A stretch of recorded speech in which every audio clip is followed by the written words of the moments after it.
frase, amanhã sempre é o talvez, está numa mensagem que foi psicografada pela doutora Marlene Nobre e foi ditada pelo espírito André Luiz. E o que ele menciona nessa mensagem é justamente a importância que nós devemos dar a cada dia de nossa existência. O Mestre Jesus já nos indicava isso.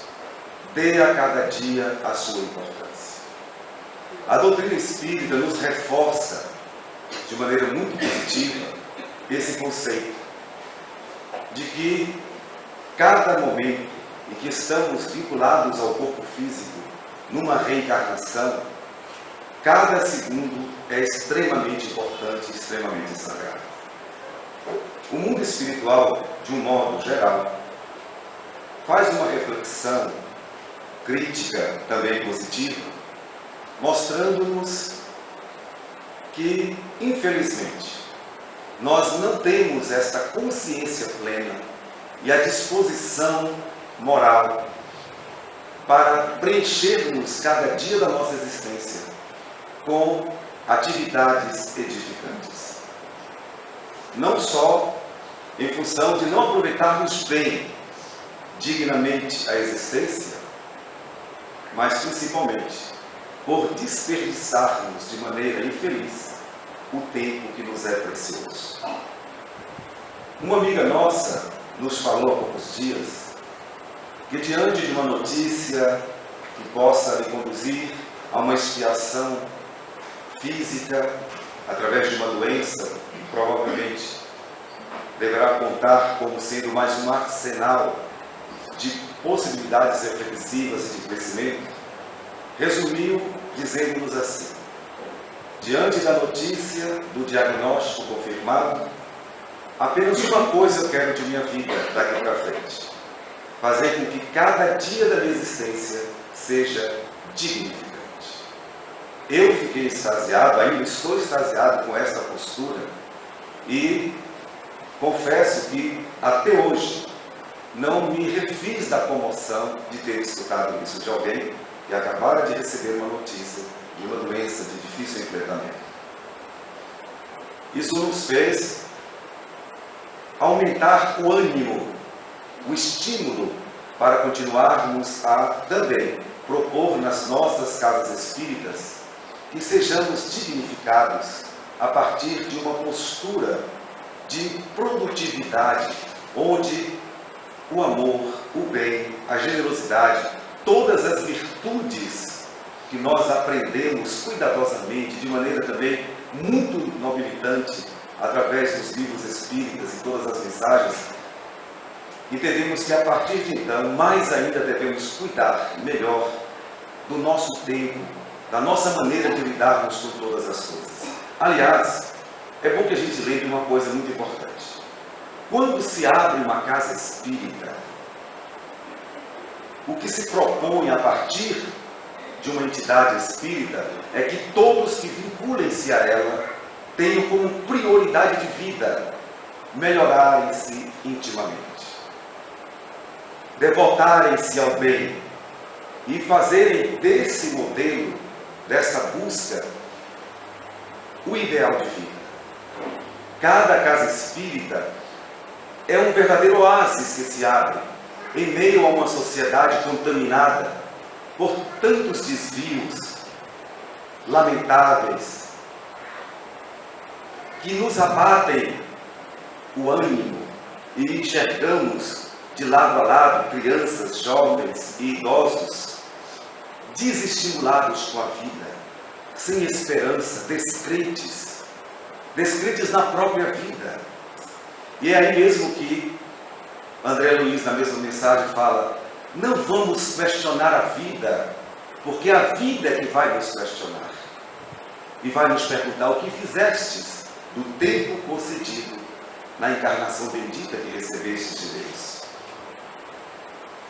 Nesse caso, Eurípides Bassanufo também, há aproximadamente um mês e meio, no mundo espiritual, reunido com todas as falanges protetoras, especialmente aquelas lideradas por espíritos de escolta, que lutam pela paz mundial e que estão vinculados à proposta espírita na construção de uma nova geração. Ele convocou a todos para darem mensagens psicofônicas em todas as casas espíritas sérias. E todas as casas foram visitadas. E podemos observar, inclusive, que todas as sessões mediúnicas das nossas casas receberam este influxo positivo dessas entidades, que querem estimular justamente aos espíritas a que não nos deixemos abater pelos descuidos de irmãos que, infelizmente, não percebem a grandiosidade das oportunidades concedidas por Deus. A casa espírita deve ser diferente. A propósito, sexta-feira passada, na instituição Nosso Lar, a nossa companheira Noélia Caires, num momento ímpar, nos trouxe uma reflexão produzida aqui mesmo, nesta casa, numa sessão mediúnica, onde a mensagem psicofônica de estímulo propôs que nós tivéssemos um cuidado muito grande de desenvolver a bondade no coração e, ao mesmo tempo, a gentileza nas palavras. E, coincidentemente, entre aspas, essa mesma proposta foi feita no nosso Educandário Esperança como meta de trabalho a ser desenvolvido filosoficamente no nosso Instituto Educacional, nesse semestre. A mesma coisa nós observamos conversando com dirigentes das sessões mediúnicas que mostraram a insistência de entidades venerandas, convocando os espíritas a que não nos deixemos cair nesse desânimo desestimulador, pressionados pela onda de desordem social promovida pelos espíritos incautos. Então, nós percebemos aí onde está o oásis, a casa espírita. Aqui nós temos liberdade plena e irrestrita para exercermos com toda a capacidade, com toda a potência da nossa inteligência e da nossa sensibilidade humana, aquilo que se chama generosidade. E é isso que nós devemos buscar. É isso que nós estamos propondo nesse momento de grande conscientização, de transformação planetária, onde o nível de sensibilidade nos leva a perceber que devemos, de fato, aproveitar muito melhor a nossa existência física. Nós também gostamos muito de lembrar, nesses momentos, uma proposta prática, incentivadora da juventude, dos escoteiros, quando eles pedem que a gente deve praticar pelo menos uma boa ação por dia. Que a gente não abra mão disso. Uma boa ação, alguma coisa que seja desinteressada, despretensiosa, um gesto nobre, alguma coisa que possa dignificar aquele dia. Aliás, permitam-nos o tom de particularidade, todos os dias comunico-me com a minha filha e digo-lhe: filha, olha, lembre daquela orientação dos escoteiros. Não deixe passar um dia em vão na sua vida. Por mais ocupação que tenhas, lembre-se de ser útil, pelo menos em algum momento daquele dia. Não deixe passar em branco dia algum de sua vida. E faça as contas. 365 dias do ano são 365 gestos de amor, de generosidade. Anos após anos, numa existência, quanto teremos acumulado? E aí vamos lembrar Shakespeare, que fala: nenhum gesto de amor passa em vão. E a literatura espírita é tão extraordinária que nem Lúcio, em uma das suas mensagens psicografadas por Chico Xavier, ele fala da importância da generosidade e de acreditarmos nos atos de amor. Porque esse é o grande problema que os espíritos estão percebendo. Diante da desordem social, nós estamos nos desanimando e nos tornando pessoas insensíveis à prática do bem. Estamos deixando o coração esfriar. Aliás, numa das profecias de Jesus, ele disse que haveria um tempo tão turbulento nessa transição planetária, que até mesmo aquelas pessoas dadas ao bem se deixariam levar pelo desestímulo, pelo desânimo. O ano passado nós comentamos inúmeras vezes aqui que os nossos companheiros de trabalho, em boa parte, também estavam se deixando levar por esse desânimo. E os Espíritos tentam nos chacolejar para dizer não, no ambiente espírita não. Essa infecção, essa endemia moral não pode adentrar na casa espírita.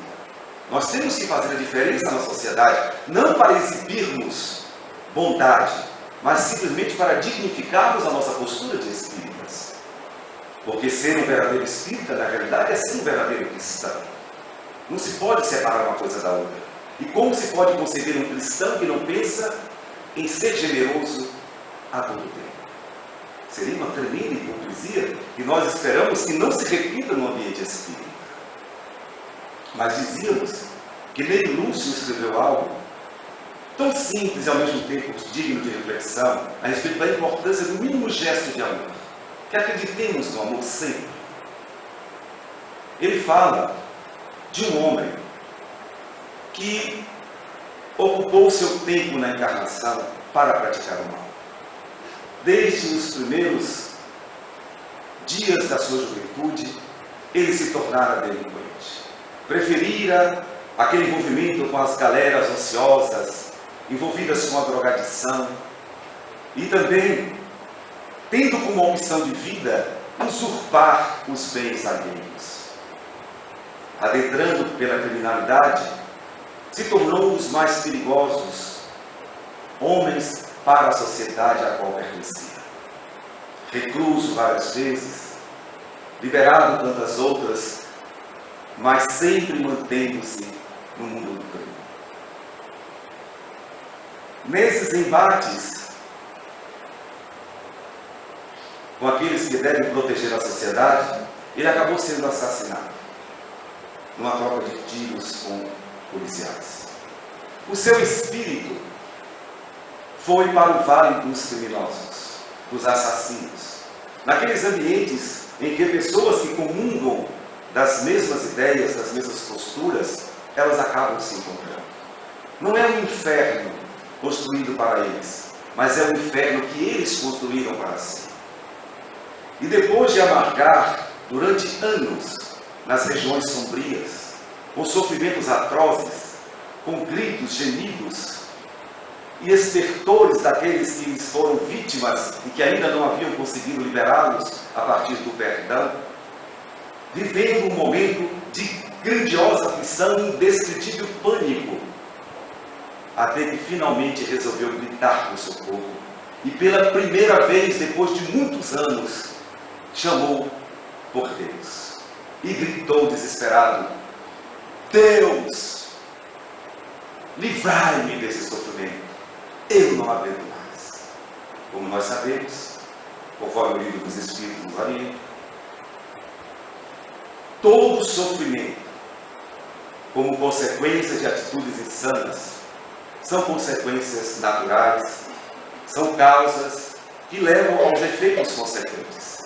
Mas desde quando há o menor sinal de arrependimento sincero, de desejo de se buscar o bem, de voltar-se para Deus, imediatamente um clarão se faz e a misericórdia divina se apresenta para resgatar aquele que até então se via envolvido nas ilusões. Mas os espíritos protetores não poderiam burlar as leis divinas. Dentre elas, a lei de causa e efeito. É preciso que a gente faça a nossa parte para que venha a contrapartida divina, como já avisavam os profetas antigos. Faça a tua parte que o céu te ajudará. Era preciso que se observasse a meritocracia. Havia de se ter algo para justificar o merecimento. Em toda a justiça mundial, existem os agravantes e os atenuantes. E o princípio da justiça divina não é diferente, já que a justiça divina é a base de toda a justiça. Então os espíritos precisavam de um ponto de apoio, de alguma coisa positiva, para que a partir dali eles fizessem um vínculo e pudessem aportar naquele ambiente para promover o resgate.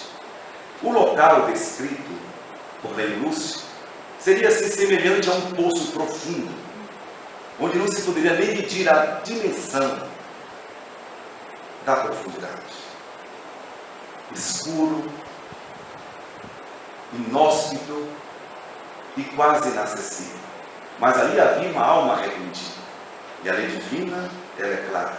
Onde há o arrependimento sincero, imediatamente um braço misericordioso se apresenta. Fizeram uma investigação detalhada em toda aquela encarnação. E os quadros iam se repetindo. Crimes, desvios, todo aquele momento desagradável a que se acumulava com informações desumanas. Até que finalmente apareceu uma luz no final do túnel. Um dia ele estava fugindo da polícia, após ter praticado um crime. Ele adentrara uma mata densa. E nesse percurso, era uma noite de lua cheia, na trilha que ele forçava, abrindo o mato, diante da sua correria deslocada, ele conseguiu contemplar uma casa, uma teia de aranha, onde ali uma aranha se colocava. E no afã de fugir, ele ia derrubando tudo que estava à sua frente, mas naquele momento em que ele vislumbrou a aranha, ele desviou o seu pé.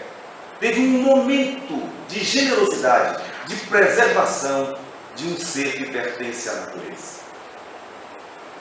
Pronto, foi o suficiente. A partir daquele gancho, ele pôde ser resgatado, naquele ato de Deus.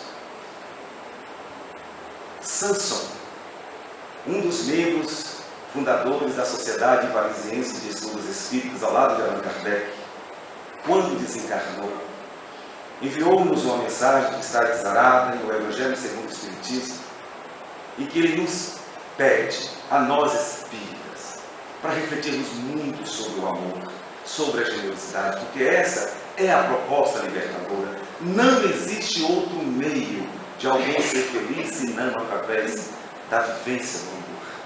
E ele sugere, quase que nos suplicando, que quando a gente entender bem o que é a vida aqui na Terra, o que significa cada dia de existência, nós não vamos querer nenhuma outra ocupação, a não ser aquela de fazermos aos outros felizes.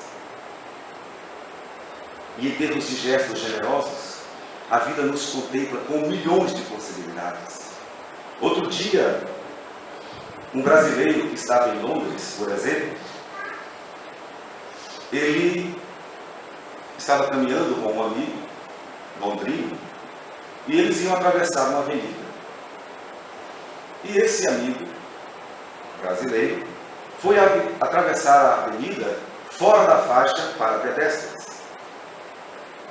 E imediatamente, aquele homem já com um nível de civilidade europeia, ele interrompeu, disse: não faça isso.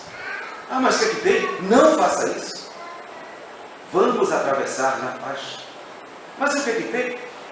Vai que uma criança esteja nos vendo. Vai ser um mau exemplo para algum jovem ver dois adultos atravessando fora da faixa.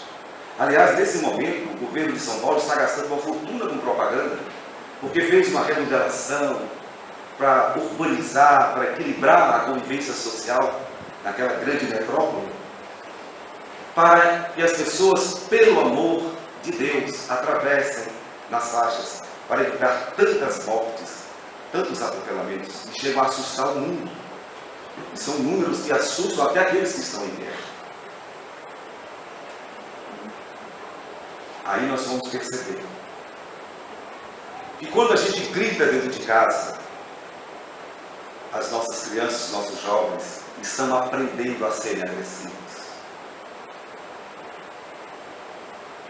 Quando nós nos ocupamos exclusivamente em ganhar dinheiro, sem nos preocuparmos em distribuí-los de alguma forma com aqueles menos favorecidos, nós estamos ensinando os nossos filhos a serem egoístas, a pensarem apenas em si e os outros que se danem. Me perdoem a expressão mais indignada. E assim são inúmeros gestos que a gente pratica, que está contribuindo para que o mundo seja desigual, para que o mundo não tenha um nível de respeito que todos nós esperamos, para que de fato a vida seja tranquila e todo mundo passe a confiar na vida, em vez de desconfiar dela e uns dos outros, como está acontecendo. Nós deveremos voltar a um período em que as pessoas tinham uma confiança tão grande entre elas, que quando dois homens iam firmar um contrato, não precisavam assinar coisa alguma. Apenas diziam, a sua palavra é esta, a minha é esta. O valor do homem é a palavra. Hoje ninguém faz negócio assim. Não posso, tenho que assinar, tenho que escrever. E o desrespeito à vida e uns aos outros chega no nível tal que, por mais que o sistema de justiça trabalhe para equacionar, para equilibrar a sociedade, não tem que revolta. É tamanho o excesso de exigências de coisas que não fizemos por merecer. E a intolerância em relação ao que o outro possa oferecer. Então, na casa espírita, nós estamos sendo provocados de maneira muito positiva a não nos entregarmos a esse momento triste que vive o nosso planeta, onde guerras estão instaladas em todos os campos. Não apenas aquelas guerras oficiais, mas a guerra do tráfico e principalmente a guerra que se instala em cada casa.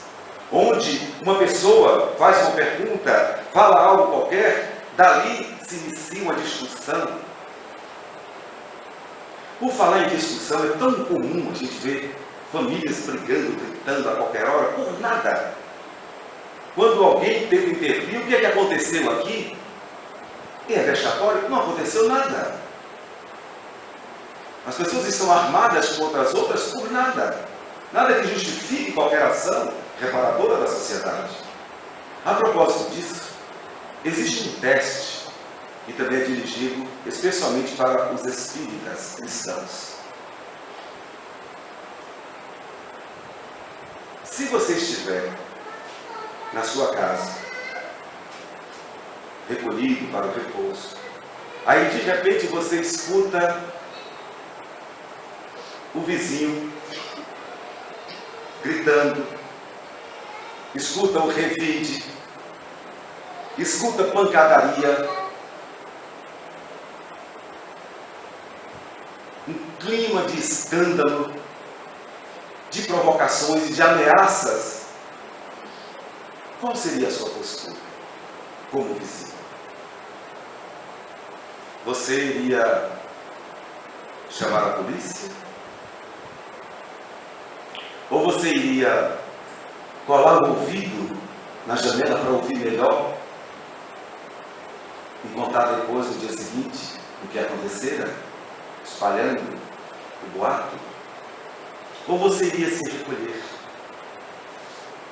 de preferência com uma leitura serena de O Evangelho segundo o Espiritismo, de uma de suas páginas, e iria fazer vibrações para amenizar o ânimo daquelas pessoas em desequilíbrio colérico? A pergunta cabe fazer a todos, mas é claro, a resposta é extremamente individual. A propósito, Richard Simonetti, ele fala da necessidade da gente desenvolver, especialmente agora, o perdão. Porque a intolerância é tamanha que nós não conseguimos mais colocar o perdão como sendo um elemento que não pode ficar de fora de nossas vidas. Porque a cada instante alguém fala, faz algo que nos desagrada. Instala-se imediatamente um sistema de ressentimento, de mágoa, de ódio, muitas vezes até carregado com um sentimento de vingança. e não cogitamos a necessidade de perdoarmos. E de ter o perdão como um preventivo para que o desrespeito não nos leve às vias de fato. Mas uma coisa parece que está sendo anotada como positivo. Nós já conseguimos perdoar os fofoqueiros. Pelo menos a estatística mostra isso. Ninguém mais se importa com fofoca. Pode falar à vontade. Antigamente a fofoca dava morte, hoje não dá mais. Já é um avanço. Aqui no mar, então, nós devemos estar bem protegidos nesse sentido, né? Porque dizem que aqui é a terra da fofoca, falaram, né? Em todos os lugares que se vai, sempre tem alguém comentando da vida do outro da pior maneira possível, denegrindo, enfim, criando coisas absurdas. De tanto passarmos por isso, a gente acaba relevando. Então, hoje em dia, nós perdoamos a fofoca. Aliás, Jesus pediu até, né, que nós devemos orar por aqueles que nos perseguem e nos caluniam. Essa é a postura. Divaldo Franco fez uma manifestação recentemente a respeito do que aconteceu no túmulo de Chico Xavier, que foi destruído parcialmente por opositores da doutrina espírita. E nesse sentido, nós lamentamos, sem dúvida, o vandalismo, o desrespeito, a intolerância religiosa. Um túmulo que está, aliás, uma imagem que está ali, uma estátua, não oferece risco, perigo para ninguém. Mas alguém que se sente ofendido e tenta destruir. Mas a postura diante disso deve ser a de orarmos, a de perdoarmos, e não de fazermos disso da roda de batalha, como infelizmente alguns frequentadores espíritas começaram a colocar nas redes sociais algumas coisas contra possíveis religiões que teriam comandado essa agressão. Isso é completamente desnecessário. E temos a certeza de uma coisa, que Chico Xavier também está pouco se importando com aquela história. Por mais que ele seja reconhecedor dos esforços de cada um, mas isso não vai acrescentar absolutamente nada. Mas fica aí o registro. E diante de qualquer violência, de qualquer agressão, contra o movimento espírita, contra o ideal do bem, a nossa postura tem que ser essa. Oração, perdão e trabalho. Trabalho no campo do bem incessantemente. Deverá sempre ser essa a resposta. Não devemos usar a própria rede social para fazer demonstrações de repúdio com ódio, criando animosidade, separando ainda mais aquilo que já se encontra separado por questões ideológicas difíceis de serem compreendidas.